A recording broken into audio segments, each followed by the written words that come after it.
Oturacaqdan qalxan zaman, pilləkənləri qalxanda, əllərini yuxarı qaldıranda zəiflik, ağırlıq hiss edirsinizsə, bu sadəcə bir yorğunluq simptomları olmaya bilər.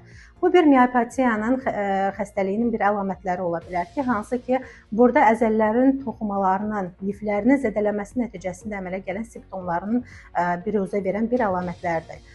Burada nə baş verir? Bunun əsas əlamətlərindən biri də ki, ptozun əmələ gəlməsi, yəni göz qapağının enməsi, danışıqda, nitqində problemlər olan zaman və yaxud da udunma aktının pozulması nəticəsində baş verərsə də, oturacaqdan qalxarsa da və yaxud da pilləkənləri qalxan zaman ağrılar ayaqlarda, əsasən də bud çanaq nahiyəsində, qollarında, çiyin nahiyəsindəki olan əzələlərin zədələnməsi nəticəsində baş verən zəiflik olarsa da, bu miopatiya xəstəliyinin əsas əlamətləridir.